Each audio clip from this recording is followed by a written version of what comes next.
Assalamualaikum warahmatullahi wabarakatuh dan selamat pagi. Mohon izin Pak, Kadet Madya atas nama Muhammad Alfariski NIT 234217 dari kelas teknika 4 Foxtrot akan menjelaskan tentang konflik antar kru dan peran pemimpin dalam menyelesaikannya. Seperti yang kita tahu, konflik antar kru atau anggota tim adalah situasi yang sangat umum terjadi dalam berbagai jenis pekerjaan, terutama das kapal. Konflik ini bisa bersifat personal, profesional, atau bahkan struktural. Penanganan konflik yang tidak tepat dapat merusak moral tim, mengganggu produktivitas, bahkan menyebabkan disintegrasi kelompok. Oleh karena itu, peran seorang pemimpin sangat krusial dalam mengenali, memahami, dan menyelesaikan konflik ini. Jenis-jenis konflik kru yang biasa terjadi di kapal antara lain konflik interpersonal terjadi karena perbedaan kepribadian, nilai gaya, komunikasi, atau persepsi antar individu. Contohnya bisa diambil dari seorang yang perfeksionis mungkin akan sering berselisih dengan seorang yang lebih santai dan fleksibel. Konflik peran muncul ketika terdapat ketidakjelasan atau tumpang tindih tanggung jawab dan wewenang.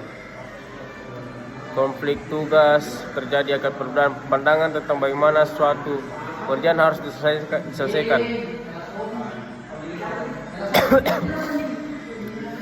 Konflik nilai atau budaya dipicu oleh perbedaan latar belakang budaya, keyakinan, atau nilai-nilai yang dianut. Contohnya, anggota dari latar belakang budaya berbeda memiliki cara berbeda dalam menyampaikan kritik.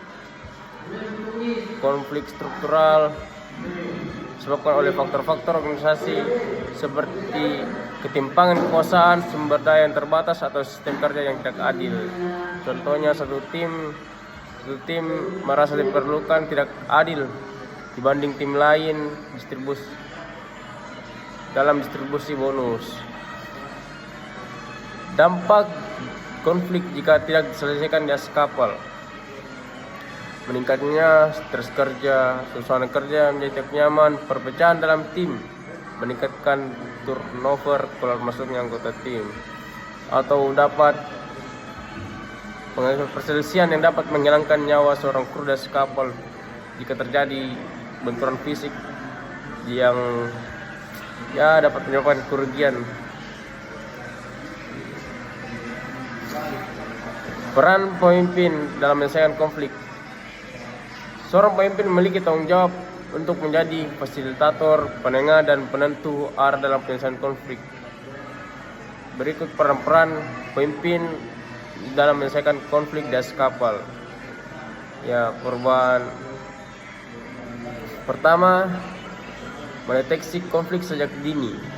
Pemimpin yang efektif memiliki kepekaan terhadap dinamika tim dan mampu mengenali tanda-tanda awal konflik, yaitu perubahan suasana hati antar kru, munculnya bisik-bisik atau gosip, penurunan kolaborasi atau komunikasi. 2. Menciptakan lingkungan aman untuk ekspresi. Pemimpin harus membangun budaya keterbukaan dan saling menghormati, mengajak tim untuk berbicara saling terbuka dan sopan, mendorong anggota tim untuk menyampaikan pendapat tanpa takut dihukum, menjadi mediator yang netral dalam menyelesaikan konflik.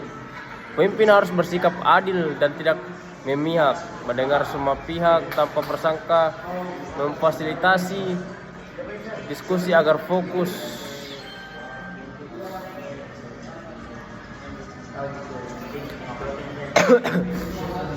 menjadi moderator yang netral, mengidentifikasi akar masalah. Penyelesaian konflik harus dimulai dengan memahami penyebab utamanya,